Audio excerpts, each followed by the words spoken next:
জাতীয় পার্টির মাধ্যমে আওয়ামী লীগকে ফেরানোর চেষ্টা চলছে বলে দাবি করেছেন আসিফ মাহমুদ। জাতীয় পার্টির মাধ্যমে আওয়ামী লীগকে ফেরানোর চেষ্টা চলছে বলে মন্তব্য করেছেন স্থানীয় সরকার উপদেষ্টা আসিফ মাহমুদ সজীব ভুঁইয়া। তিনি বলেন, যেহেতু রিফাইন্ড আওয়ামী লীগের চেষ্টা ব্যর্থ হয়েছে, তাই জাতীয় পার্টির ভেতর দিয়ে আওয়ামী লীগকে ফেরানোর চেষ্টা চলছে। জাতীয় পার্টি হচ্ছে চিহ্নিত ফ্যাসিবাদী দল।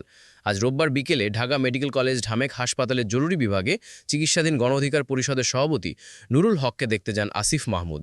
এ সময় সাংবাদিকদের সঙ্গে আলাপকালে তিনি কথা বলেন। বিগত সময়ে আওয়ামী লীগের ফ্যাসিবাদী সংসদকে বারবার জাতীয় পার্টি বৈধতা দিয়েছে বলে মন্তব্য করেন আসিফ মাহমুদ। তিনি বলেন, ভারতের প্রেসক্রিপশনে বাংলাদেশে তারা একটি কৃত্রিম সংসদ তৈরি করেছে, কৃত্রিম গণতন্ত্র দেখিয়েছে।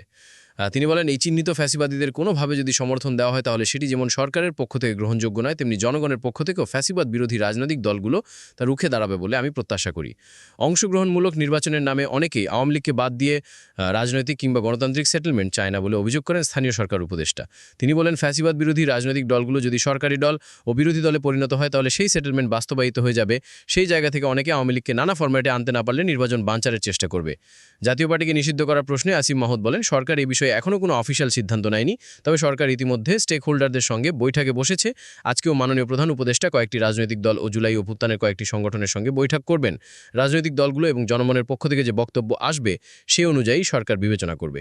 এ সময় স্থানীয় সরকার উপদেষ্টা বলেন, গণ অধিকার পরিষদের সভাপতি নুরুল হকের উপর এমন হামলা আওয়ামী লীগ গণ অধিকার পরিষদের পক্ষ থেকে সেনাবাহিনীর বিরুদ্ধে অভিযোগ প্রসঙ্গে আসিফ মাহমুদ বলেন যে সরকার একটি শক্তিশালী তদন্ত কমিটি গঠনের বিষয়ে ভাবছে।